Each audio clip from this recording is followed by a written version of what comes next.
हरे कृष्णा। सभी वैष्णव भक्तों के चरणों में दंडवत प्रणाम। श्री रामायण वाल्मीकि रामायण भाग 7 तो हम सुन चुके हैं। अब हम 8वें भाग को सुनेंगे। हरे कृष्णा। श्रीला प्रभुपाद की जय, गुरु महाराज की जय, जगत गुरु श्रील प्रभुपाद की जय, वाल्मीकि रामायण की जय, सियापति रामचंद्र की जय। मंगल भवन मंगलहारी, द्रौसो दशरथ अजर बिहारी, दीन दयाल विरज संभारी, हरनाथ मम संकट भारी। सिया राम मैं सब जग जानी, करो प्रणाम जोर जुग पानी। हरे कृष्णा। तो पीछे हमने सुना कि कौशल्या क्रोधित होके भरत से कहती हैं कि तुम लोग पूरा ये तुम्हारे लोगों की चाल थी, इस वजह से तुम राज्य लेना चाहते थे। और भरत उनको संतावना देते हैं, कहते हैं कि मैं अपनी माता के इस कुकृत्य में मैं बिल्कुल भी उपस्थित नहीं हूँ। तो अब हम आगे सुनते हैं कि अगली सुबह वशिष्ठ ने भरत को शोक त्याग कर अपने मृत पिता का दाह संस्कार करने के लिए कहा। वशिष्ठ ने शमशान भूमि तक भरत का साथ दिया, किंतु महाराज दशरथ का पार्थिव शरीर तेल के कुंड से निकाल जाने पर एक सुसज्जित वाहन पर रखे जाने को देखकर भरत का अपना धैर्य खो बैठे एवं अनियंत्रित रूप से विलाप करने लगे। वशिष्ठ ने भरत से धैर्य धारण करने के लिए कहा ताकि अंत्येष्टि क्रिया पूर्ण की जा सके। संपूर्ण जनसमूह शमशान भूमि की ओर चल पड़ा। सवाहक के आगे आगे चलने वाले व्यक्ति मार्ग पर पुष्प बिखेरते हुए चल रहे थे। तब मृत शरीर को चिता पर रखकर अग्नि दी गई एवं ब्राह्मण वेद मंत्रों का उच्चारण करने लगे। अपने पद के अनुसार अपनी अपनी पालकियों पर बैठकर राजा के सभी सहचर वहां आए। उनके विलाप का स्वर वायु में प्रतिध्वनित होने लगा। तत्पश्चात सभी सरयू नदी के तट पर गए और महाराज दशरथ की आत्मा को जलार्पण किया। 10 दिनों की संक्रमण अवधि का अनुपालन किया गया और भरत ने 2 दिनों में अंत्येष्टि से संबंधित सभी रीतियां संपन्न की। 12 दिन पूर्ण होने पर भरत ने ब्राह्मणों को प्रचुर दान दिया। 13वें दिन प्रातःकाल भरत एवं शत्रुघ्न अपने पिता के शरीर के अवशेष लेने चिता के पास गए ताकि उन्हें सरयू नदी में प्रवाहित किया जा सके। किंतु शमशान भूमि पहुंचकर राजा के अवशेष देखते ही शोक से वे भाव विहल हो उठे। भरत एवं शत्रुघ्न गिर गए तथा विलाप करते हुए कहने लगे, पिताश्री हमें छोड़कर आप कहाँ चले गए।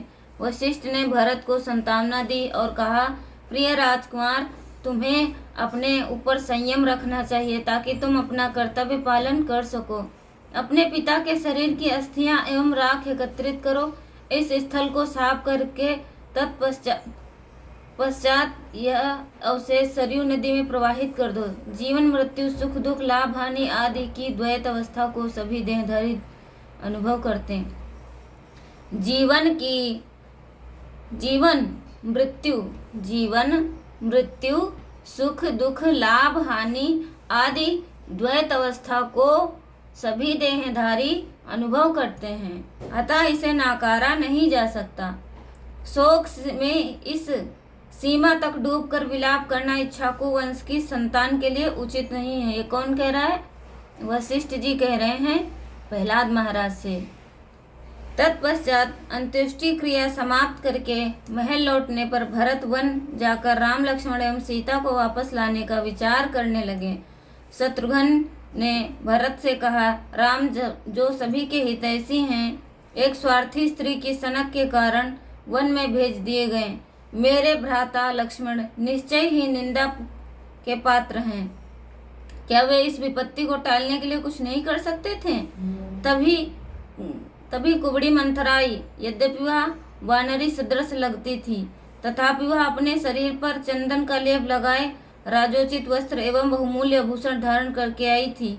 मंथरा को राम के निष्कासन का मूल कारण जानकर प्रहरी ने मंथरा की बांह पकड़कर खींचते हुए उसे भरत एवं शत्रुघ्न के सम्मुख प्रस्तुत कर दिया। वह बोला, यही वह नीच डायन है जिसने राम के निष्कासन हेतु कैकेयी को उद्दीप्त किया। तो उद्दीप्त का अर्थ है कि भड़काया। यही वो डायन है जिसने राम के निष्कासन में कैकेयी को उद्दीप्त किया। हे राजकुमार, इसी ने रानी के हृदय में ईर्ष्या की ज्वाला उद्दीप्त की एवं आपके पिता की वधिक बनी। आप जैसा उचित समझे वैसा दंड इसे दीजिए। प्रतिकार की अग्नि से उद्दीप्त शत्रुघ्न हिंसक रूप से मंथरा को पकड़कर भूमि पर खींचने लगे। मंथरा के गहने टूट गए एवं मड़ियां इधर उधर बिखर गईं। यह देखकर उसके साथ उपस्थित अन्य कुबड़ी स्त्रियां शत्रुघ्न के भय से भाग गईं। तत्पश्चात शत्रुघ्न ने दृढ़ता पूर्वक कहा, आज मैं मंथरा एवं कैकेयी दोनों के प्रति दीर्घ काल से नियंत्रित अपने क्रोध का प्रदर्शन करूंगा, ताकि इन्हें भी उसी प्रकार दुख हो जो इन्होंने दूसरों को दिया। तो शुरू में क्या कैकेयी को जब इन्होंने भड़काया था, उद्दीप्त किया था, तब कैकेयी ने क्या कहा था कि अगर ऐसा हुआ, मेरा भरत राजा बना और राम को वनवास हुआ, तो मैं सभी कुबड़ी रानियों का कुबड़ियों की तुम्हें रानी बना दूंगी। तुम्हारा जो कुबड़ है इसको सोने से मढ़वा दूंगी। तो वही अब वो सारे गहने पहन के आई है, तो उसको पहले ही पकड़ के लाए हैं भरत के सामने। तो वो कहते हैं कि अब सारा क्रोध मैं तुम पर ही उतारूंगा, ताकि उसी प्रकार दुख हो सके जो तुमने दूसरों को दिया है। चूंकि कैकेयी अपने पुत्र की शरण में दौड़कर जा पहुंची, भरत ने अपने अनुज को रोककर कहा, शत्रुघ्न, स्त्रियां कभी वध किए जाने के लिए नहीं होती। तो यहाँ पर एक बहुत सुंदर पॉइंट है कि शत्रुघ्न कह रहे हैं कि भरत, स्त्रियां कभी वध के लिए नहीं होती हैं। मैं स्वयं कैकेयी और मंथरा का वध कर सकता था, किंतु मुझे ज्ञात है कि मेरे ऐसे कृत्य के लिए राम मुझे कभी क्षमा नहीं करेंगे, अतएव संयम रखो। शत्रुघ्न को मंथरा पर दया आई, जो छूटते ही दौड़कर कैकेयी के पास गई और उनके चरण पकड़कर विलाप करने लगी। मंथरा को जीवन दान देकर भरत ने धार्मिक सिद्धांतों के प्रति अपना समर्पण एवं अपने दयालु स्वभाव दोनों को ही प्रदर्शित किया। तो कभी भी किसी स्त्री की हत्या नहीं करनी चाहिए, उसको जीवन दान दे देना चाहिए। यही शास्त्रों का सिद्धांत है। भगवान के भक्त सद्गुणों के स्वामी होने के कारण सदैव ही कृपालु होते हैं। भगवान के भक्त सद्गुणों के स्वामी होने के कारण सदैव ही कृपालु होते हैं। जो भगवान के भक्त होते हैं वे सदैव कृपालु होते हैं। यद्यपि मंथरा राम, सीता एवं लक्ष्मण के निष्कासन, दशरथ की मृत्यु तथा प्रजा के अतिशय शोक इन सभी का कारण थी, किंतु धार्मिक सिद्धांतों का अनुपालन करने के कारण ही भरत ने उसे जीवन दान दिया। यद्यपि उसने धार्मिक सिद्धांतों का उल्लंघन किया, किंतु सिद्धांतों ने उसकी उसी प्रकार रक्षा की जिस प्रकार वे धर्म का पालन करने वाले धार्मिक व्यक्तियों की रक्षा करते हैं। तो जब हम धार्मिक व्यक्तियों की रक्षा करते हैं तो धर्म हमारी भी रक्षा करता है। तो धार्मिक पालन के अनुसार उन्होंने मंथरा को जीवन दान दिया। अगले दिन भाट इस आशा में कि भरत राजा बनने वाले हैं उनका गुणगान करने आए, किंतु उनके द्वारा की जाने वाली स्तुति से भरत का शोक और बढ़ गया। भरत ने उनको रोका और कहा, मैं अयोध्या का शासक नहीं हूँ। उसी समय वशिष्ठ अपने शिष्यों सहित राजसभा में प्रविष्ट हुए और दूतों को आज्ञा दी कि वे भरत, मंत्रियों, सेनाध्यक्षों एवं अन्य महत्वपूर्ण व्यक्तियों को बुलवा लाएं। भरत के वहां पहुंचने पर उनका उसी प्रकार स्वागत किया जैसे कि उनके पिताश्री का किया जाता था। फिर वशिष्ठ ने भरत से कहा, हे राजकुमार, चूंकि राम एवं लक्ष्मण वन में निष्कासित कर दिए गए हैं एवं आपके पिता का निधन हो गया है, अतः शासक के बिना साम्राज्य में जीवन अस्त व्यस्त हो गया है। मुझे ज्ञात है कि आप कैकेयी के षड्यंत्र से अनभिज्ञ हैं, आप निर्दोष हैं, तथापि महाराज दशरथ के उत्तराधिकारी के रूप में आपका चयन किया जा चुका है। सभी प्रबंध पूर्ण हो चुके हैं तथा प्रजा प्रतीक्षा कर रही है। कृपया आप अपनी सहमति दें ताकि हम आज ही के दिन आपका राज्याभिषेक करें। भरत को यह प्रस्ताव सुनकर पीड़ा हुई। अपने आंसू रोकते हुए उन्होंने वशिष्ठ को उत्तर दिया, हे ऋषियों में श्रेष्ठ, आपको हमारे परिवार की यह रीति भली भांति ज्ञात है कि सिंहासन ज्येष्ठ पुत्र को ही सौंपा जाना चाहिए। मैं बलपूर्वक राम से सिंहासन लेने का विचार कदापि नहीं कर सकता, क्योंकि मैं स्वयं को राम का एक तुच्छ सेवक समझता हूँ। तो ये कौन कह रहा है? भरत महाराज कह रहे हैं कि मैं स्वयं को राम का तुच्छ सेवक समझता हूँ।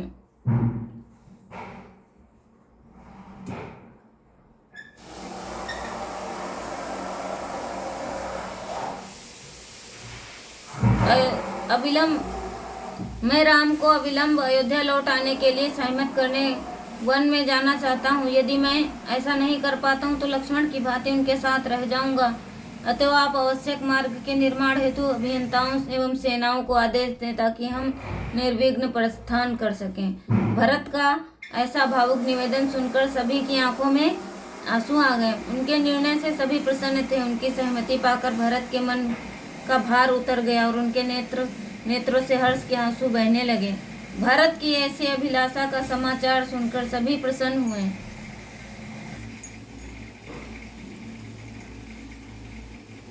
तत्पश्चात मंत्रियों ने अनेक अभियंताओं एवं श्रमिकों को बुलवाया। शीघ्र ही श्रमिकों का समूह नगर से वन की ओर जाने वाले मुख्य मार्ग का निर्माण करने के लिए चल पड़े।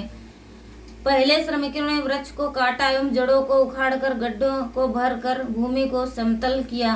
तब नदियों पर पुल बनाए और मुख्य मार्ग को चूना मिश्रित मसाले द्वारा पक्का करा कर फिर मार्ग के तट पर पुष्प वाले वृक्ष लगाए। जलाशयों का निर्माण करने हेतु प्रबंध बनवाए गए। तो यहाँ देख सकते हैं कि हमने तो ये कभी सुना ही नहीं, कभी पढ़ा ही नहीं कि भरत कहते हैं कि वशिष्ठ जी से कि आप मंत्रियों को बोलें कि वो सड़कों में वनों में सड़कों का निर्माण कराएं। तो निर्माण कराया गया और कटीले वृक्षों को काट के फेंका गया। वहाँ पे पुष्प वाले वृक्ष लगाए गए, पौधे लगाए गए। तो ये चीज़ तो हमें वाल्मीकि रामायण में बहुत सारे रहस्य पता चलते हैं। सब कुछ तैयार हो जाने के पश्चात पूरे मुख्यमंत्री पर जो अयोध्या से गंगा के तट तक विस्तृत था चंदन से सुगंधित जल छिड़का गया। विश्राम हेतु उचित स्थानों पर विशाल शिविर लगाए गए जो 4 दीवारों एवं गहरी घाटियों से घिरे हुए थे। इस प्रकार पूरे मार्ग का जो मानव देवताओं के उपयोग करने योग्य बन रहा हो अल्प समय में निर्माण हो गया। निर्माण कार्य पूर्ण होने के पश्चात प्रजा संतुष्ट हुई। भगवान की भक्ति में सेवा के परिवर्तनशील प्रभाव वास्तव में आश्चर्यजनक होते हैं। राम के वियोग से प्रजा पहले उदास हो गई थी। उनके सेवा में लगते ही वही प्रजा राहत का अनुभव करने लगी। भगवान के साक्षात दर्शन एवं उनकी सेवा में कोई अंतर नहीं है। भगवान की सेवा और उनके साक्षात दर्शन में कोई अंतर नहीं है।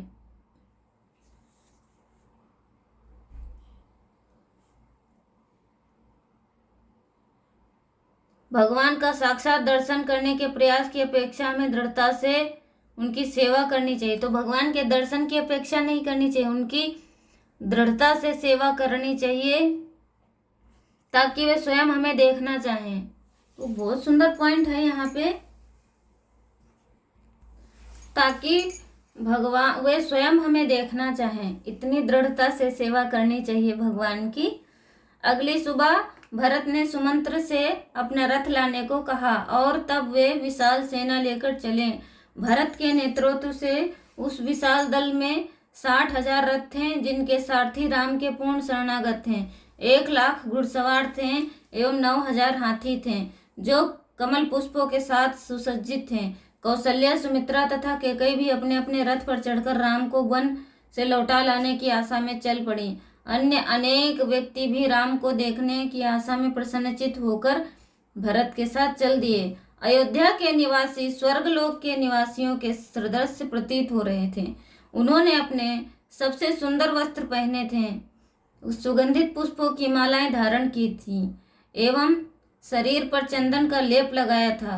रथ ऐसे प्रतीत हो रहे थे मानो दिव्य विमान हो एवं हाथी इस प्रकार से आगे बढ़ रहे थे मानो किसी चमकती धूप वाले दिन में बादल वायु से भगाए जा रहे हैं। जब वह दल गंगा नदी के तट पर पहुंचा तब वे सभी रात्रि व्यतीत करने के लिए वहां रुक गए। अवसर प्राप्त होने पर भरत ने अपने स्वर्गीय पिता को गंगा जल अर्पित किया। जब गुह्य ने विशाल सेना सहित भरत को वन की ओर जाते देखा तब उसे शंका हुई कि कहीं उनका प्रयोजन राम पर आक्रमण का तो नहीं है। अतः गुह्य ने अपने साथियों को सचेत किया, हम सब राम के अनुयायी हैं और हमें खतरे का सामना करने के लिए तैयार रहना चाहिए। सावधानी के तौर पर 500 नावों की सुरक्षा के लिए प्रत्येक नाव के लिए 100 सैनिक भेज दिए जाएं। यदि आवश्यकता हो तो हम सब भरत को गंगा पार करने से रोक सकते हैं। अनेक उपहार लेकर गुह्य भरत का वास्तविक उद्देश्य ज्ञात करने की आशा में उनसे मिलने पहुंचे। जब सुमंत्र ने गुहे को आते देखा तब उन्होंने भरत को बताया कि निषाद राज राम के मित्र हैं। गुह्य के पहुंचने पर भरत ने उनका अतिथि सत्कार करके उनसे भरद्वाज के आश्रम का मार्ग पूछा। गुह्य ने कहा, आप निश्चिंत रहें, मैं आपको ऐसा मार्ग बताऊंगा कि आप सभी को तनिक भी कष्ट नहीं होगा, किंतु कृपया पहले मुझे स्पष्ट कहें कि आप किस उद्देश्य से राम को मिलने जा रहे हैं। आपके साथ इतनी विशाल सेना को देखकर ऐसा लगता है कि मानो आप राम से युद्ध करने जा रहे हों। भरत ने उत्तर दिया, प्रिय गुह्य, आपके दोषारोपण से मुझे दुख होता है। मैं राम को अयोध्या वापस ले जाने के लिए आया हूं ताकि उनका राज्याभिषेक किया जा सके। कृपया आप मेरे वचनों पर विश्वास कीजिए। तब चूंकि रात्रि हो चुकी थी, सभी विश्राम के लिए तैयार थे। जब भरत अपनी सैया पर गए तब गुहे उनके पास आकर बोले, जब राम यहाँ पर सीता एवं लक्ष्मण के साथ आए थे तब वे हमारे द्वारा बनाए हुए सूखे पत्तों की सैया पर सोए। जब राम एवं सीता सो गए तब लक्ष्मण और मैं पूरी रात जागकर चर्चा करते रहे। राम को नंगी जमीन पर सोते देखकर लक्ष्मण किसी भी प्रकार की सुविधा स्वीकार करने के लिए तैयार न थे। अगली सुबह राम एवं लक्ष्मण ने वट के वृक्ष के नीचे निकलने वाले चिपचिपे द्रव्य से अपने बालों की जटा बनाई और गंगा पार की। यह सुनकर कि राम ने अपने बालों की जटा बनाई, भरत को बहुत दुख हुआ। उन्हें भय लगा कि उनके अग्रज अयोध्या नहीं आना चाहेंगे। अतः भय से व्याकुल होकर भरत अकस्मात मूर्छित हो गए। तो भगवान के प्रति प्रेम इतना ही होना चाहिए। कौशल्या जो निकट ही बैठी थी उनकी सहायता के लिए आई। 1 घंटे के पश्चात ही भरत को चेतना आई। जब उन्होंने अपनी चिंतित सौतेली माता को तब उन्होंने उन्हें आश्वस्त किया कि उन्हें राम के विषय में कष्टप्रद बातें सुनने के कारण मूर्छा आई। तो कष्ट तो होगा ही ना, भाई थे उनके। भरत के निवेदन करने पर गुहे ने उनसे सब कह सुनाया जो राम वन में जाते हुए किया था। तब वे भरत, शत्रुघ्न एवं उनकी माताओं को उस स्थान पर ले गए जहां राम एवं सीता ने विश्राम किया था। उन्होंने उनको वह कुश की घास दिखाई जो राम एवं सीता के शरीर से भार से कुचली गई थी। यह देखकर सभी को दुख हुआ, क्योंकि उन्हें स्मरण हुआ कि राम किस प्रकार राजोचित वैभव सहित आनंद से विश्राम करते थे। विशेषकर भरत को अधिक दुख पहुंचा, क्योंकि वे स्वयं को राम, सीता एवं लक्ष्मण के इन कष्टों का कारण मान रहे थे। भरत ने स्वयं को धिक्कारा एवं सोचा कि उन्हें ही तुरंत ही बालों की जटा बनाकर भूमि पर लेट जाना चाहिए और इसी प्रकार वनवास में राम का स्थान ले लेना चाहिए। अगली सुबह भरत ने जटा धारण की एवं वृक्ष की छाल से बने वस्त्र धारण करके गुहे से निवेदन किया कि वे गंगा पार करवाने में उनकी सहायता करें। तत्पश्चात मनुष्य एवं अश्वों की संपूर्ण सेना ने नावों पर गंगा पार की तथा हाथी तैर कर गए। सुरक्षित रूप से नदी के दूसरे तट पर पहुंचकर भरत ने गुहे के मार्गदर्शन में भरद्वाज के आश्रम की ओर बढ़े। जब भरत उस महान ऋषि की कुटिया के निकट पहुंचे तो सेना को प्रतीक्षा हेतु 2 मील की दूरी पर छोड़कर वशिष्ठ एवं शत्रुघ्न को साथ लेकर पैदल आगे बढ़े। या जब भरद्वाज ने वशिष्ठ को अपने आश्रम में प्रवेश करते देखा तो अतिशीघ्र उनका अभिवादन करने उठे। वे भरत के वास्तविक प्रयोजन को जानने की उत्सुकता से अयोध्या का कुशल क्षेम पूछने लगे। ऋषि ने कहा, हे राजकुमार, कृपया आप बताएं कि आपके वनागमन का कारण क्या है। मेरी यही प्रार्थना है कि आप स्पष्ट करें कि राम को कष्ट देने के उद्देश्य से तो नहीं आए हैं। ऋषि के वचनों से भरत को अपार दुख हुआ। अश्रुपूरित नेत्रों सहित उन्होंने कहा, जन सामान्य को अपने उद्देश्यों पर संदेह करते हुए देखकर मुझे अत्यंत दुख होता है। कृपया आप यह जान लें कि मैं राम को वन से लौटकर अयोध्या जाने के लिए सहमत करने के प्रयास में आया हूँ ताकि वे राज्य पर शासन कर सकें। हे मुनि श्रेष्ठ, मुझ पर कृपा करें एवं मुझे बताएं कि राम कहाँ रहते हैं। तब भरद्वाज ने उत्तर दिया, हे राजकुमार, मैंने अपने योग बल से आपके उद्देश्य का पता लगा लिया था। मैंने आपकी जांच मात्र औपचारिकता के लिए की। आपके अग्रज राम चित्रकूट पर्वत पर निवास कर रहे हैं। अब कृपया रात्रि का विश्राम यहीं करें, कल आप अपनी यात्रा पुनः आरंभ कीजिए। भरत ने भरद्वाज का अतिथि सत्कार स्वीकार किया। तब ऋषि ने भरत से उनकी संपूर्ण सेना को आमंत्रित करने का आग्रह किया ताकि वे उनके मनोरंजन की व्यवस्था कर सकें। जब सैनिक उनके विश्राम पर आए तब भरद्वाज ने विश्वकर्मा, इंद्र, यमराज, वरुण तथा कुबेर सहित सभी से प्रार्थना कि वे अतिथियों का स्वागत सर्वोत्तम रीति से करने के लिए आवश्यक सामग्रियों की आपूर्ति करें। तो जैसे आज क्या होता है, आजकल में जब कोई मेहमान आता है तो ऑनलाइन खाना मंगाया जाता है, लेकिन उस समय क्या होता था कि ऋषियों में, तपस्वियों में इतना बल होता था कि वे सभी को बोल सकते थे। इंद्र, विश्वकर्मा, यमराज तथा कुबेर सहित उनसे प्रार्थना की और उनसे कहा कि स्वागत सर्वोत्तम रीति से करने के लिए आवश्यक सामग्री की आपूर्ति करें। तत्पश्चात तुरंत ही सुगंधित वायु बहने लगी, स्वर्ग से सुगंधित पुष्पों की वर्षा होने लगी। अप्सराओं के नृत्य तथा गंधर्वों के गीत के साथ दिव्य नगाड़ों की धुनी गूंजने लगी। विश्वकर्मा के प्रबंध से तुरंत ही 40 मील व्यास तक का समूचा क्षेत्र फल एवं पुष्पों से लदे वृक्षों से भर गया। अद्भुत रूप से 4 कक्ष वाले भवन एवं अस्तबल दिखाई देने लगे। साथ ही साथ एक राजमहल तैयार हो गया, जिसमें सज्जा, खाद्य, वस्त्र एवं विनोद की वस्तुओं सहित हर कल्पनीय सुविधा उपलब्ध थी। भरत ने अपने पुरोहित एवं मंत्रियों सहित उस भव्य महल में प्रवेश किया। जैसे ही वे राज सिंहासन की ओर बढ़े, उन्होंने राम का ध्यान किया, मानो राम वहां बैठे हों। मन में ऐसा सोचते हुए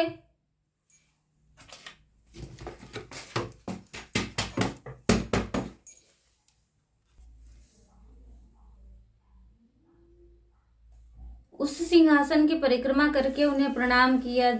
जब सभी अपने अपने स्थान पर बैठ गए, तब भरत एक चंवर उठाकर मुख्य मंत्री के स्थान पर बैठ गए। इस बीच भरद्वाज ने दिव्य शक्ति का उपयोग करके खीर की एक नदी का निर्माण किया, जो उनके आश्रम के बीचों बीच से प्रवाहित होती थी। ब्रह्मा एवं कुबेर ने 20,000 स्त्रियां भेजी, जिनके आलिंगन से पुरुष को ऐसा आभास हो कि मानो उत्तेजना से पागल हो उठा हो। गंधर्वों के प्रमुख भरत के लिए राम का यशोगान करने आए। भरद्वाज ने स्वर्ग के वृक्षों को विभिन्न वाद्ययंत्रों से उनका साथ देने हेतु बुलवाया। जब भरत का इस प्रकार मनोरंजन किया जा रहा था, तब सैनिक के लिए भी भरपूर मनोरंजन की व्यवस्था की गई। अप्सराएं अपने सुरीले स्वर से उनके लिए गीत गा रही थी एवं उनसे मदिरा पीने एवं खीर खाने के आग्रह कर रही थीं। 7-8 युवतियां प्रत्येक व्यक्ति की मालिश करने में लगी थीं। फिर वे उन्हें जल में स्नान कराती। अन्य युवतियां योद्धाओं को एकांत में ले जाकर मदिरा देती एवं उनके पैरों की मालिश करती। घोड़ों को भी शहद में डुबोया हुआ अनाज खिलाया गया। जब मदिरा पीकर सैनिक उन्मत्त हो उठे, तब हर्षातिरेक करने लगे। यह स्वर्ग है, हम अब वन में यहाँ लौटकर अयोध्या नहीं जाना चाहते। इस प्रकार से अप्सराओं के साथ सैनिक विविध प्रकार के अमोद प्रमोद से अत्यंत संतुष्ट हुए। सहस्त्रों सैनिकों को तो गाते, हंसते, नाचते, इधर उधर दौड़ते हुए देखा गया। इस अमोद प्रमोद से वे इतने विस्मित थे मानो वे सभी किसी सुखद स्वप्न का आनंद ले रहे हों। ऐसा लगा कि रात्रि शीघ्र ही व्यतीत हो गई। सुबह होते ही गंधर्व, अप्सराएं एवं दिव्य वृक्षों ने भरद्वाज से अनुमति ली एवं वे अपने अपने लोकों को चले गए। फिर भरत अपनी माताओं सहित चित्रकूट की दिशा जानने के लिए भरद्वाज के पास गए। भरद्वाज ने देखा कि उस जनसमूह में एक स्त्री दुख से छीड़ हुई दिखाई पड़ी। तभी एक अन्य स्त्री ने आकर उनके चरण स्पर्श किया और तीसरी स्त्री लज्जावश अपना सिर झुकाए खड़ी थी। उनकी रुचि देखकर भरत ने बताया, ये कौशल्या हैं जो मेरे पिता की ज्येष्ठ विधवा हैं, ये सुमित्रा हैं जो लक्ष्मण एवं शत्रुघ्न की माता हैं, और यह स्त्री जो असभ्य, क्रूर, अभिमानी एवं पापी है, कैकेयी है, राम के वनवास का कारण है। अतः हम सब की वर्तमान दयनीय दशा के लिए उत्तरदायित्व यही है। तब भरद्वाज ने भरत से कहा, वास्तव में आपको अपनी माता को दोष नहीं देना चाहिए। राम के वनवास के पीछे एक महान उद्देश्य है। यहाँ पे भरद्वाज कह रहे हैं कि आपको अपनी माता को दोष नहीं देना चाहिए और इसके पीछे एक महान उद्देश्य है। ऐसा सभी जीव के कल्याण के हित के लिए हुआ है। तत्पश्चात भरद्वाज ऋषि की परिक्रमा की और अपनी सेना को प्रस्थान करने की आज्ञा दी। पैदल सेना के दलों, घोड़ों, रथों एवं हाथियों के आगे बढ़ने के कारण सभी वन्य प्राणी भय के कारण पलायन कर गए। अंततः जब चित्रकूट पर्वत दिखाई देने लगा तब भरत ने अपने संतरियों से राम की कुटिया का पता लगाने के लिए कहा। कुछ सैनिकों ने जब दूर उठता हुआ धुआं देखा तब उत्साहित होकर भरत को इसकी सूचना दी। अपनी सेना को शिविर लगाने की आज्ञा देकर भरत, वशिष्ठ, सुमंत्र तथा कुछ अन्य व्यक्तियों के साथ पैदल ही उस ओर आगे बढ़े। राम को चित्रकूट में निवास करते हुए 3 माह हो चुके थे। राम पर्वत के नीचे एक विशाल शिला पर बैठे सीता के संग अपना समय व्यतीत कर रहे थे। राम सीता को ऋषियों द्वारा खाए जाने वाले सभी विभिन्न प्रकार के मूलों के विषय में बता रहे थे तथा वहां व्याप्त नाना प्रकार के वृक्षों, पुष्पों और वन्य प्राणियों को दिखा रहे थे। राम सीता को सदैव ही प्रसन्न रखने का प्रयास करते एवं चाहते कि उनका मन वनवास के दुखों को भूल जाए। सीता से बात करते हुए राम ने उन्हें मंदाकिनी नदी दिखाई जिसमें सुंदर पुष्प थे और जो हंस, सारस तथा विदेशी पक्षियों की क्रीड़ा स्थली थी। वास्तव में हे प्रिय, राम ने कहा, यहाँ दुख का कोई कारण नहीं है क्योंकि हम इस मनोहर स्थल पर एक दूसरे के साथ हैं।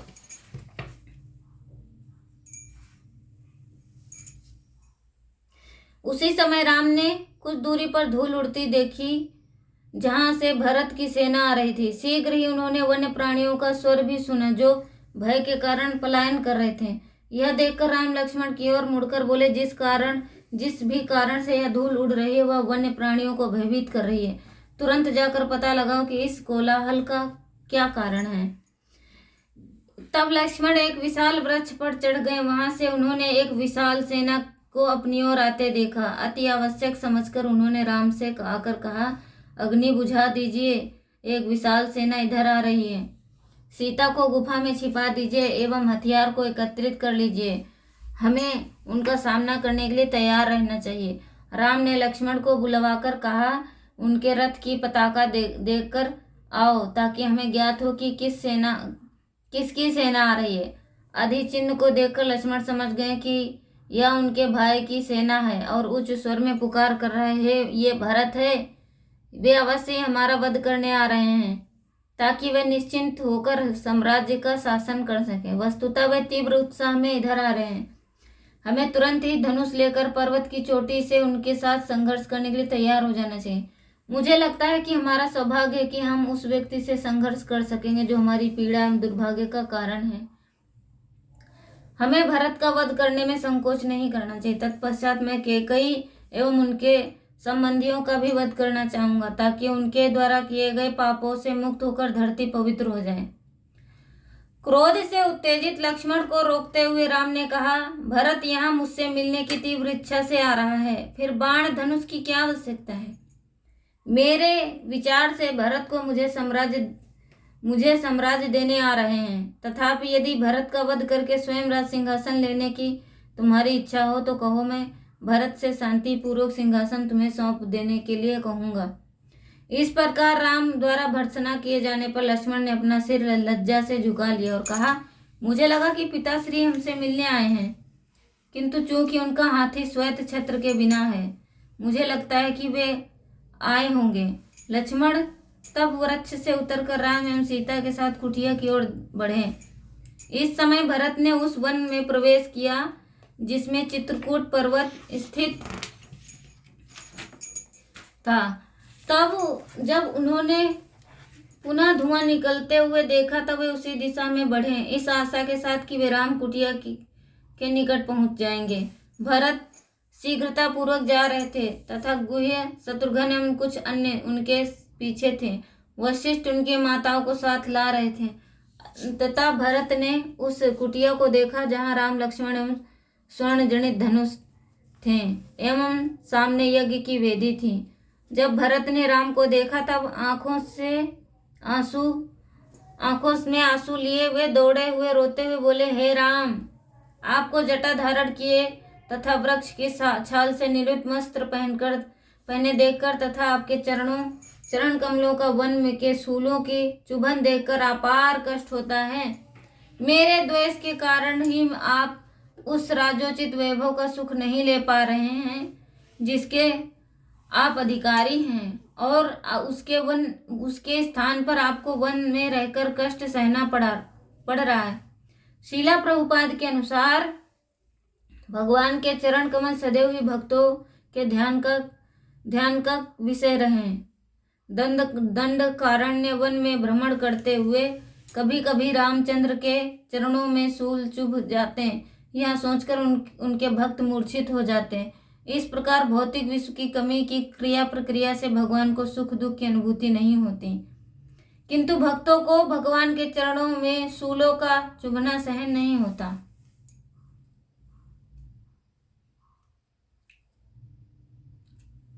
राम का चरण स्पर्श करने के लिए आगे बढ़ने पर भरत मूर्छित होकर भूमि पर गिर गए। राम ने शीघ्र उन्हें उठा लिया और यह देखकर व्यथित हो गए, वे भी वृक्ष की छाल धारण किए हुए हैं। अपने चरणों पर गिरे शत्रुघ्न का आलिंगन करके राम ने गुह्य एवं सुमंत्र का भी आलिंगन किया। तो तब राम ने भरत को अपनी गोद में लेकर कहा, मेरे प्रिय भाई, पिताश्री को अकेले एवं निसहाय छोड़कर तुम यहाँ क्यों आए हो? मुझे अपनी माताओं एवं अयोध्या की प्रजा के विषय में बताओ, क्या वे सभी कुशल एवं प्रसन्न हैं? तब राम ने भरत से इस प्रकार पूछे जो वहां उपस्थित समस्त व्यक्तियों के लिए शिक्षाप्रद थे। मेरे प्रिय भरत, यह जानो कि जहाँ धर्म का पालन होता है वहाँ साम्राज्य अवश्य ही सफल होगा। क्या राज्य में ब्राह्मणों, ज्येष्ठों तथा देवताओं को उचित आदर एवं सम्मान दिया जा रहा है? क्या राज्य में स्त्रियों का सम्मान किया जाता है? क्या वे सुरक्षित हैं? क्या कला होने पर निष्पक्ष न्याय होता है? मुझे आशा है कि तुम राजा के निम्नलिखित 14 दुर्गुणों को जानते हो। नास्तिकता, पाखंड, क्रोध, दीर्घसूत्रता, विलंब, आलस्य, इंद्रियों की अधीनता, उपदेशों के प्रति अरुचि, सावधानी, अयोग्य मंत्रिमंडल के प्रति प्रीति, योजना में अव्यवहारिकता, रहस्यों को गुप्त रख पाने की अयोग्यता, मूर्खों की संगति एवं धार्मिक रीतियों की उपेक्षा एवं शत्रु का सामना करने की अयोग्यता, ये 14 दुर्गुण हैं। 14 दुर्गुण हैं। मेरे प्रिय भाई, क्या तुम्हें पराक्रम के 3 प्रकार शुद्धि, प्रभुत्व, मतलब राम कह रहे हैं कि मेरे प्रिय भाई, क्या तुम्हें पराक्रम के 3 प्रकार शक्ति, प्रभुत्व तथा बुद्धि का ज्ञान है?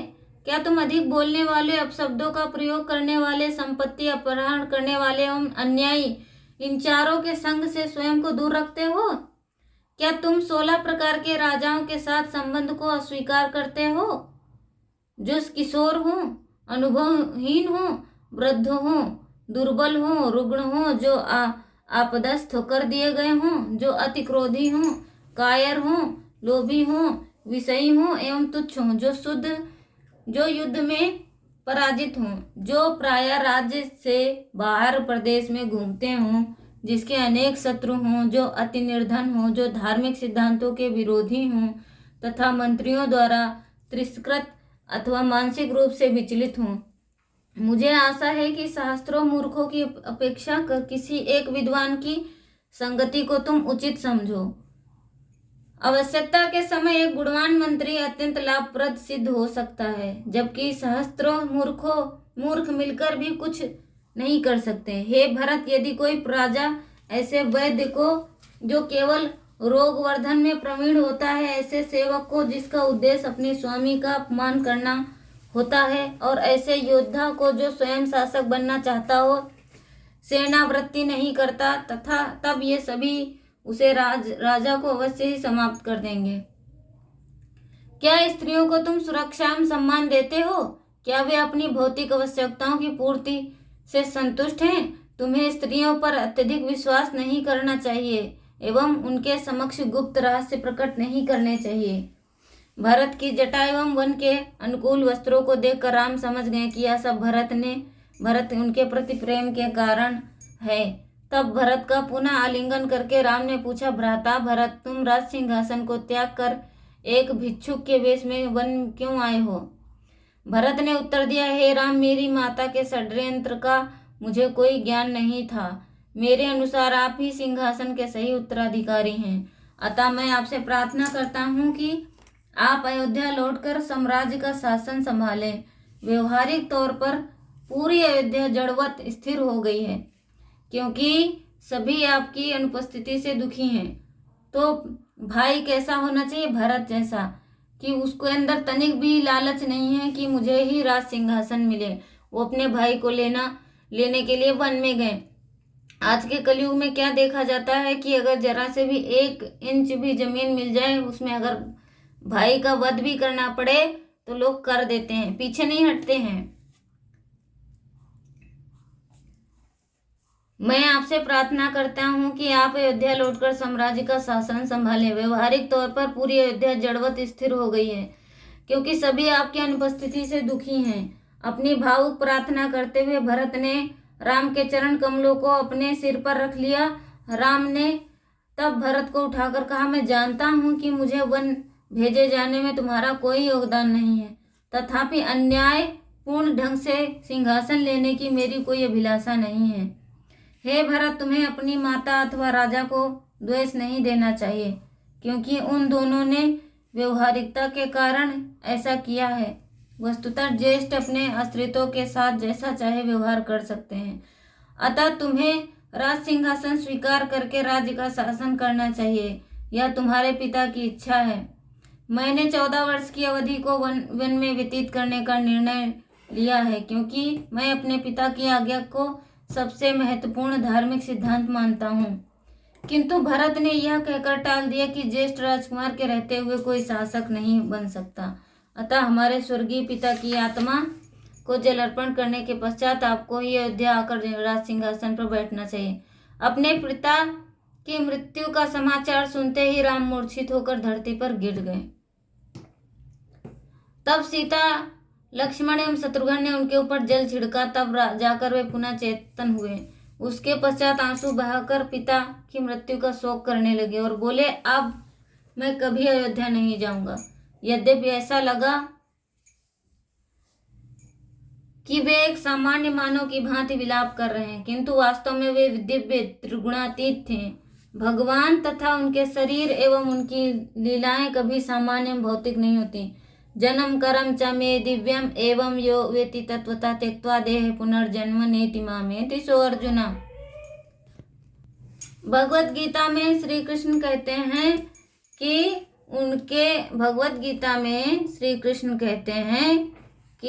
उनके अवतार, क्रियाकलाप एवं तिरोधान की अलौकिक प्रकृति समझ लेने मात्र से ही जन्म मृत्यु के चक्र से व्यक्ति को मुक्ति प्रदान हो सकती। भगवान श्री कृष्ण ने ऐसी ही प्रतिक्रिया व्यक्त की कि जब उन्हें सूचना मिली कि दुष्ट सालू ने उनके पिता वासुदेव की हत्या कर दी, उस समय वे शोक से लगभग मूर्छित हो गए थे।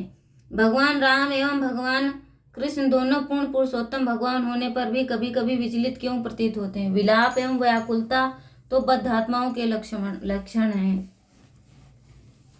भगवान राम एवं भगवान कृष्ण दोनों पूर्ण पुरुषोत्तम भगवान होने पर कभी कभी विचलित क्यों प्रतीत होते हैं? विलाप एवं व्याकुलता बद्धात्माओं के लक्षण हैं। ये सब उन भगवान में कैसे व्याप्त हो सकते हैं जो समस्त ऐश्वर्यों, ज्ञान तथा शक्ति से पूर्ण है? यह विवादास्पद विषय है। वस्तुतः भगवान कभी भ्रमित नहीं होते। मानव चरित्र निभाते हुए वे स्वयं को एक पूर्ण मानव की भांति प्रस्तुत करते हैं। तो कितना सुंदर उत्तर है यहाँ पे। मानव चरित्र निभाते हुए स्वयं को पूर्ण मानव की भांति प्रस्तुत करते हैं। एक साधारण मनुष्य के विभिन्न भावों को प्रदर्शित करते हुए सभी महान मुनि जो भगवान को दिव्य प्रेम पूर्ण भक्ति में सेवा अर्पित करते हैं, वे देहात्म बुद्धि से मुक्त हो जाते हैं। फिर भगवान स्वयं इस शरीर को आत्मा समझकर भ्रमित कैसे हो सकते हैं। स्पष्टता उनका विलाप करना भी उनके दिव्य, असीमित एवं अचिन्त्य व्यक्तित्व का एक अन्य पक्ष है। तत्पश्चात राम अपने भाइयों एवं सुमंत्र सहित मंदाकिनी गंगा के तट पर अपने पिता की आत्मा की शांति हेतु जलार्पण करने गए। फिर चित्रकूट पर्वत की स्थिति अपनी कुटिया में पहुंचकर राम ने अपने भाइयों के हाथ पकड़े और चारों भाइयों में शोक से विलाप करने लगे। उनके विलाप की ध्वनि पूरी घाटी में प्रतिध्वनित होने लगी।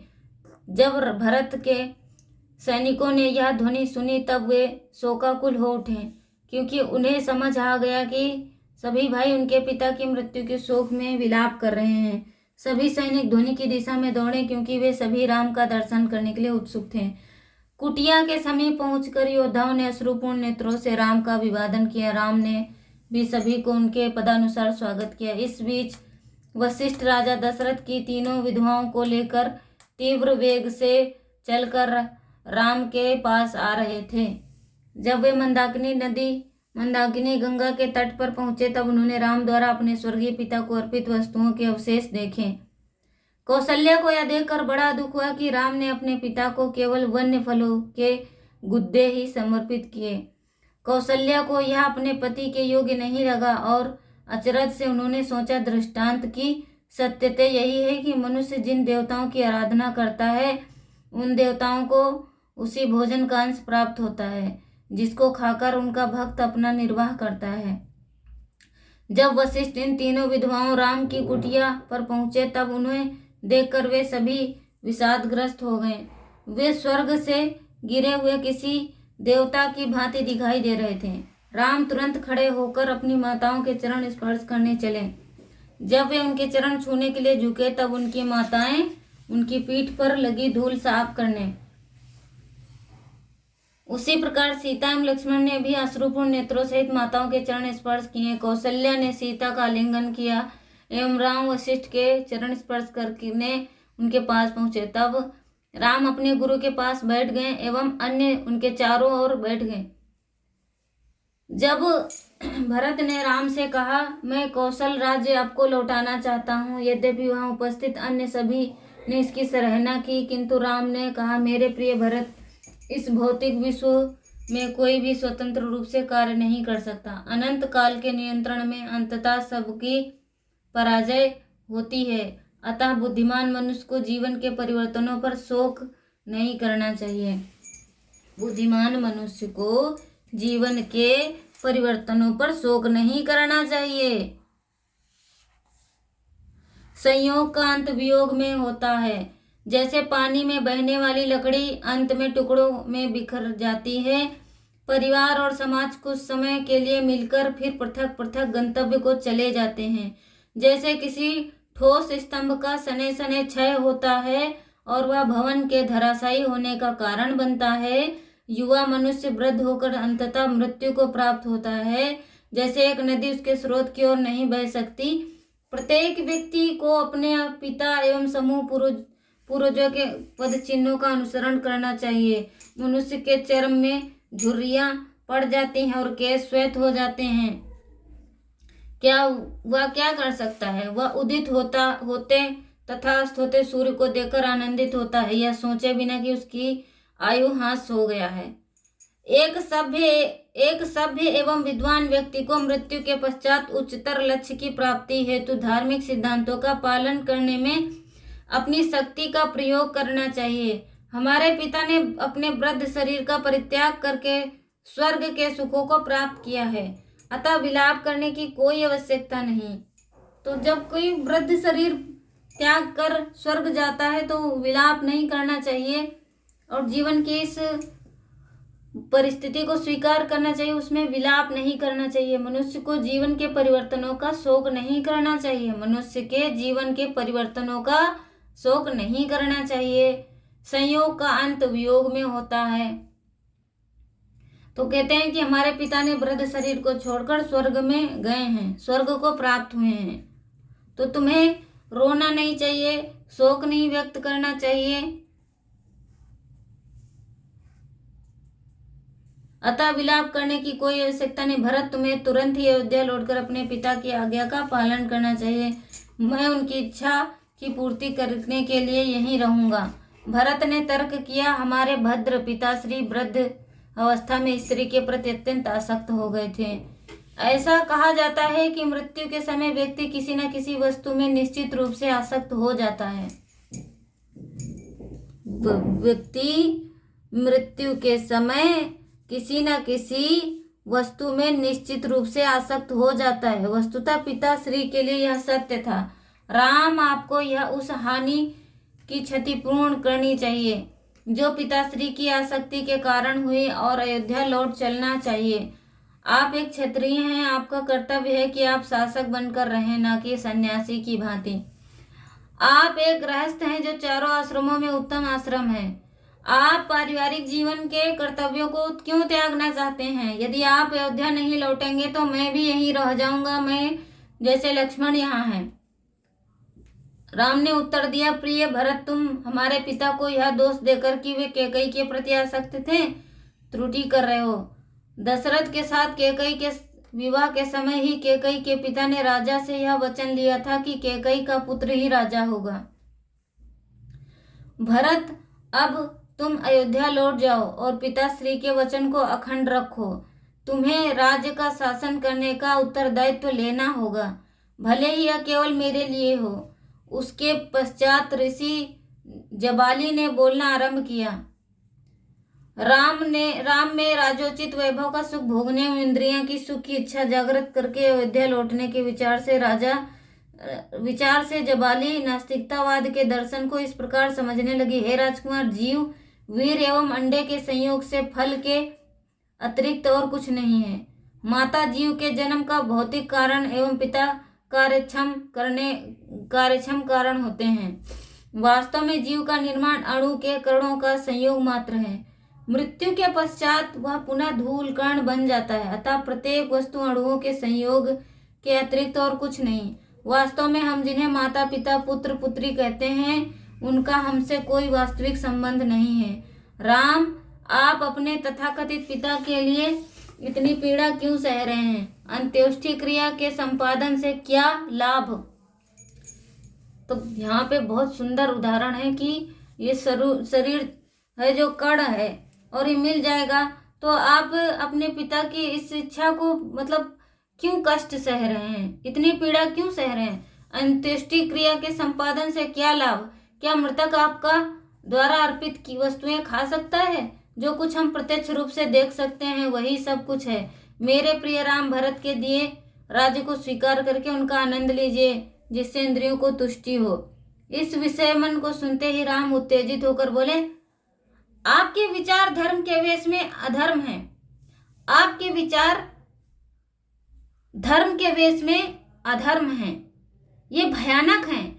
ज्ञान के नाम पर आप घोर अज्ञान का प्रचार कर रहे हैं। वास्तविक ज्ञान व्यक्ति को आत्मा अनुभूति की ओर अग्रसर करता है, जबकि मात्र इंद्रिय तृप्ति है तो जीवित रहने वाला अनियंत्रित कामुकता एवं लोभ का शिकार हो जाता है।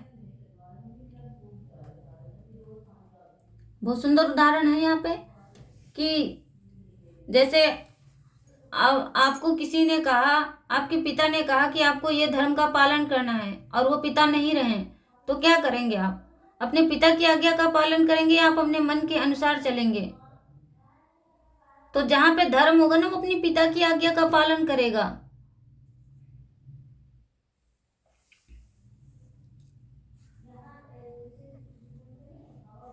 वास्तविक ज्ञान व्यक्ति को आत्मानुभूति की ओर अग्रसर करता है, जबकि मात्र इंद्रिय तृप्ति है तो जीवित रहने वाला अनियंत्रित कामुकता एवं लोभ का शिकार हो जाता है। सत्य ही सदाचार का सर्वोत्तम सिद्धांत है। अतएव व्यक्तिगत इंद्रिय तृप्ति की अभिलाषा की ओर प्रवृत्त हुए बिना मैं अपने पिता की आज्ञा का पालन करने के प्रति दृढ़ रहूंगा। यह पृथ्वी कर्म क्षेत्र है। जब कोई व्यक्ति दुर्लभ मनुष्य जन्म प्राप्त करता है तब उसे पवित्र धार्मिक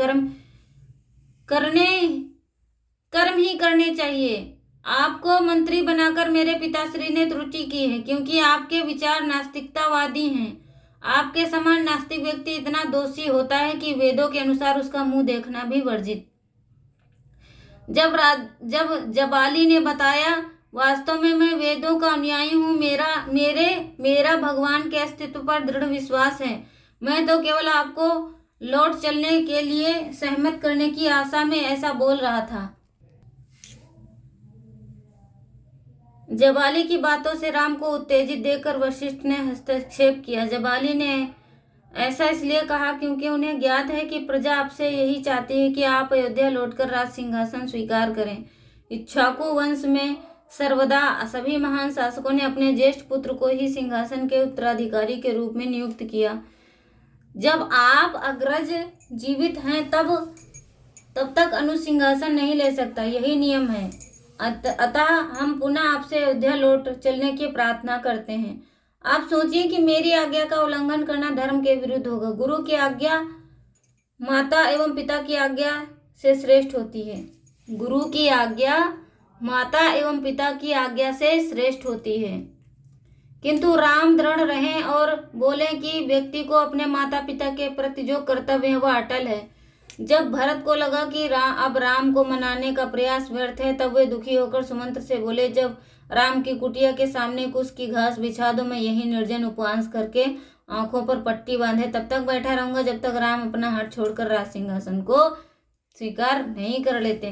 किंतु सुमंत्र राम की आज्ञा के बिना ऐसा नहीं कर सकते थे। तब भरत अपने ही हाथों से राम की कुटिया के सामने कुछ घास बिछाकर बैठ गए। तब राम ने कहा, प्रिय भ्राता, तुम ऐसा क्यों सोचते हो? क्यों हठपूर्वक मेरा विरोध करने का प्रयास कर रहे हो? ऐसा कहे जाने पर भरत ने आमरण उपवास करने का विचार छोड़ दिया, किंतु वे प्रार्थना कर रहे, मुझे 14 वर्ष तक, जब तक आप अयोध्या न लौटाएं, मैं अपने प्रतिनिधि के रूप में कार्य करने दें। तभी ऋषियों ने एक अदृश्य समूह आकाश में प्रकट हुआ एवं दोनों भाइयों के मध्य होने वाले वार्तालाप की सराहना करने लगा। रावण के वध का कार्य शीघ्र करवाने की इच्छा से ऋषियों ने कहा, हे भरत, आपको अपने ज्येष्ठ भ्राता राम का परामर्श मान लेना चाहिए। अंततः असंभवी के प्रति समर्पित होकर भरत स्वर्ण जड़ित चरण पादुका लेकर आए। तब उन्होंने राम से प्रार्थना की कि वे अपने चरण कमल उस पर रखें। राम ने वैसा ही किया और फिर वह चरण पादुका भरत को लौटा दी। तब उस चरण पादुका को अपने हाथ में लेकर भरत ने राम को प्रणाम किया और कहा, साम्राज्य के शासक का भार इन चरण पादुकाओं को देकर मैं वृक्ष की छाल से निर्मित वस्त्र एवं जटा धारण करके अयोध्या से बाहर रहूंगा। हे राम, मैं आपकी प्रतीक्षा में फलों एवं फूलों पर ही अपना निर्वाह करूंगा। यदि आप 14 वर्षों के पश्चात भी अयोध्या नहीं आए तो अग्नि में प्रविष्ट होकर मैं प्राण त्याग दूंगा। राम ने सहमति दे दी और भरत एवं शत्रुघ्न का आलिंगन किया तथा उन्हें आश्वस्त किया कि वे वनवास की अवधि पूर्ण होने के पश्चात अवश्य अयोध्या आएंगे। अश्रुपूरित नेत्रों से राम ने अपने भाइयों को विदा किया एवं विनती की कि कैकेयी की उपेक्षा अथवा उनसे घृणा नहीं की जाए। तब राम अपनी माताओं से मधुर वाणी में बोले, परंतु वे इतनी उदास थीं कि कोई उत्तर न दे सकी। भरत ने राम की परिक्रमा की और अंत में राम से ने सभी से अयोध्या के लिए प्रस्थान करने की विनती की। पीछे मुड़कर कुटिया में चले गए। राम की चरण पादुका सिर पर धारण कर भरत अपने रथ पर सवार हुए। राम भक्त ले चला रे राम की निशानी, राम भक्त ले चला रे राम की निशानी। तो भरत महाराज राम के चरण पादुका लेकर चल रहे हैं। जब भरद्वाज मुनि के आश्रम पहुंचे तब उन्होंने जानना चाहा कि क्या भरत राम से मिले और उनका उद्देश्य पूर्ण हुआ। भरत ने बताया कि राम ने वनवास की अवधि पूर्ण होने के लिए दृढ़ प्रतिज्ञ हैं। वशिष्ठ राम की चरण पादुका लेकर भरद्वाज मुनि के पास गए और एवं उनसे विनती की कि वे उसे इस प्रकार से शक्ति संपन्न कर दें कि वह अयोध्या की प्रजा की आवश्यकताओं को पूर्ण करने में सक्षम हो। भरद्वाज ने आदरपूर्वक ऐसा ही किया। भरत ने ऋषि के चरण स्पर्श करके प्रस्थान की अनुमति दी तो वशिष्ठ राम की चरण पादुका लेकर भरद्वाज मुनि के पास गए एवं उनसे विनती की। चरण पादुका लेकर गए और उनसे विनती की वे इसे इस प्रकार शक्ति संपन्न कर दें। एक गुरु ही होता है जो हर चीज में शक्ति दे सकता है और जीवन को तार सकता है। तो उनसे कहते हैं इसे शक्ति संपन्न कर दो ताकि अयोध्या के प्रजावासियों की सभी आवश्यकताओं को पूर्ण करने में सक्षम हो। भरत ने आदरपूर्वक ऐसा ही किया। तत्पश्चात भरत ने ऋषि के चरण स्पर्श करके प्रस्थान की अनुमति मांगी। जिस मार्ग से भरत पहले आए थे उसी मार्ग पर चलते हुए वे अयोध्या की सीमा पर पहुंचे। नगर को निर्जन अवस्था में देखकर उन्होंने सुमंत्र से कहा, राम के बिना अयोध्या में जीवन नहीं। ठीक वैसे ही जैसे जीवन शक्ति के निकलते ही शरीर गतिहीन हो जाता है।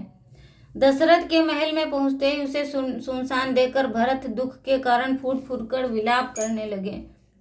तत्पश्चात भरत ने कहा कि वे एक सन्यासी की भांति नंदीग्राम में निवास करेंगे। मुनियों ने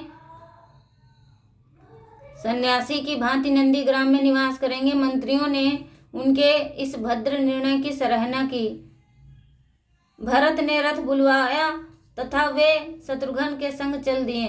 उस समय स्वतः उत्पन्न प्रेम के वश में शत्रुघ्न सभी अयोध्यावासी नंदीग्राम तक भरत के साथ चल पड़े जो अयोध्या की सीमा के पार स्थित था। वहां पहुंचकर भरत ने सर्वप्रथम अपने मंत्रियों से राम की चरण पादुका को सिंहासन पर स्थापित करने को कहा। फिर अपनी सेना सहित नंदीग्राम में रहते हुए भरत ने अपने सारे राज्य कार्य राम की चरण पादुका को अपने सभी उपहारों सहित विनय पूर्वक सौंप दिए। प्रायः देखने में आता था कि भरत राज छत्र लेकर राम की चरण पादुका के पास खड़े हैं अतः उन्हें चावर डुला रहे हैं। इस प्रकार उन्होंने 14 वर्षों तक राज्य पर शासन किया। उन्होंने सदैव ही स्वयं को राम के सेवक के सदृश समझा जो वहां उनके चरण पादुका के रूप में उपस्थित थे। इस बीच राम ने देखा कि चित्रकूट के निकट रह रहे ऋषियों का मन व्याकुल है। यह विचार करके कि कहीं वे स्वयं उनका कारण हो, राम ने विनय पूर्वक श्रेष्ठ ऋषि से जाकर पूछा, मैं देख रहा हूं कि यहाँ रहने वाले ऋषि व्याकुल हैं, कृपया मुझे कारण बताएं, विशेषकर यदि मेरा दोष मेरा है। वृद्ध ऋषि ने कहा, प्रिय राम, आपकी ओर से कभी कोई द्वेष नहीं हो सकता। हमारे भय का कारण राक्षस हैं, जिनका कर्णाधार खर नामक राक्षस है जो रावण का अनुज है। स्वयं स्वभाव से ही ईर्ष्यालु खर एवं अन्य राक्षस भयावह रूप धारण करके हमारे समक्ष आते हैं, हमारे यज्ञ में विघ्न उत्पन्न करते हैं तथा हमारे शरीर को दूषित पदार्थों से अपवित्र कर देते हैं। इसके पहले कि वे राक्षस हिंसक हो जाएं, हम अपने शिष्यों सहित स्थान को त्याग कर अश्वमुनि के आश्रम में जाना चाहते हैं, जो यहाँ से अधिक दूर नहीं है। यदि आप चाहें तो आप भी हमारे साथ वहां आकर रह सकते हैं। राम ने उनको जाने की अनुमति दे दी, किंतु उन्होंने कहा कि वे अभी चित्रकूट में ही निवास करेंगे।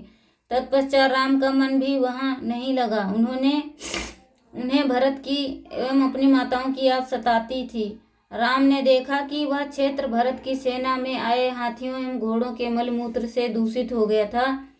अंततः उन्होंने भी अन्यत्र निवास करने का निश्चय कर लिया। इस प्रकार राम, सीता एवं लक्ष्मण चित्रकूट छोड़कर अत्रि मुनि के आश्रम पहुंचे, जहां ऋषि ने प्रेम से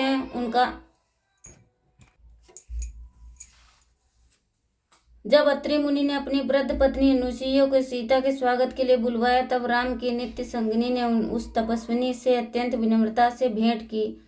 आत्म संयम से संपन्न उस तपस्विनी से मिलकर सीता प्रसन्नता पूर्वक हाथ जोड़े हुए उनके स्वास्थ्य के विषय में जिज्ञासा करने लगी। सौभाग्यवती एवं प्रसिद्ध सीता को देखकर, जो सती धर्म का पालन करने के लिए कटिबद्ध थी, उस वृद्ध स्त्री ने प्रसन्नता पूर्वक कहा, सौभाग्य से तुम धर्मपरायणा हो। हे सीता, मैं इस बात से प्रसन्न हूँ कि राम को वनवास दिए जाने पर भी तुम उनका अनुसरण कर रही हो। सुख वैभव से परिपूर्ण लोग ऐसी स्त्रियों की प्रतीक्षा में रहते हैं जिन्हें उनके प्रति प्रिय हों, पति प्रिय हों। वे नगर में हों अथवा वन में हों, अनुकूल हों या प्रतिकूल हों, इससे उन्हें कोई अंतर नहीं पड़ता। सदाचारी स्त्रियों के लिए तो उनका पति ही सर्वश्रेष्ठ देवता होता है, भले ही वह दुराचारी, व्यभिचारी अथवा निर्धन क्यों न हो। हे विदेह राज्य की राजकुमारी, एक स्त्री के लिए उसका पति ही सर्वश्रेष्ठ मित्र है और वही उसे किसी की तपस्या से प्राप्त अविनाशी फल की प्राप्ति सदैव उसकी इच्छित वस्तु को प्रदान करने के योग्य होता है। वे अधम स्त्रियां जिनका मन इच्छाओं के वशीभूत होता है, जो अपने मन में धर्म अधर्म का विचार किए बिना पति पर शासन करती हैं एवं स्वेच्छाचारी होती हैं, उपयुक्त ढंग से पति का अनुसरण नहीं करती। वस्तुतः हे मिथिला की राजकुमारी, इस श्रेणी की स्त्रियां वासना का शिकार होकर धर्म से च्युत होकर अपकीर्ति को प्राप्त होती हैं। दूसरी ओर तुम्हारे जैसी स्त्रियां जो पति भक्ति जैसे सद्गुणों से विभूषित होती हैं, जो विवेकी हैं, पुण्य आत्माओं की भांति स्वर्ग के निवास करने वाली होती हैं, अतः इस राजकुमार की सेवा के प्रति समर्पित रहते हुए पति को श्रेष्ठ आराध्य देव समझकर समय के अनुसार उनके धर्म पालन करती रहो। इस प्रकार तुम्हें प्रसिद्धि एवं पुण्य सहज रूप से ही प्राप्त हो जाएंगे। अनुसुईया के वचन की सराहना करते हुए सीता ने विनम्रता पूर्वक उत्तर दिया, आप जैसी धार्मिक स्त्री के लिए मुझे ऐसी शिक्षा देना कोई आश्चर्य की बात नहीं है। यह मुझे पहले से ही ज्ञात है कि एक पतिव्रता स्त्री के लिए पति आराध्य। यदि मेरे यह पति असभ्य एवं जीविकापार्जन में अक्षम भी होते तो भी मैं बिना संकोच या पश्चाताप के उसी प्रकार आचरण करती जैसा कि अभी कर रही हूँ। जब भी मेरा यही कर्तव्य होता है तब भी मेरा यही कर्तव्य होता है, फिर उनकी कितनी सेवा करनी चाहिए जो श्रेष्ठ गुणों के कारण प्रशंसनीय है एवं करुणामय है, जो जितेंद्रिय है, जिनका प्रेम निश्चल है, जो धर्मपरायण है और जिनका प्रेम माता एवं पिता के सम्मिलित प्रेम के समान है। राम जो महान पराक्रमी हैं तथा अपने पिता की अन्य पत्नी अपनी सौतेली माताओं के साथ उसी प्रकार व्यवहार करते हैं जैसे कौशल्या अपनी माता के साथ। इस एकांत वन में आते समय मेरी सास ने मुझे जो कुछ सिखाया था वह मेरे हृदय में अंकित है। यही नहीं अपितु मुझे यह भी याद है जो मेरी माता ने विवाह के समय वर को मेरे हाथ में सौंपते हुए कहा था, हे धर्म के समर्पित माता, आपकी शिक्षा देने के पश्चात मुझे उसका पुनः स्मरण हो गया। पत्नी के लिए पति सेवा से श्रेष्ठ कोई अन्य तप नहीं।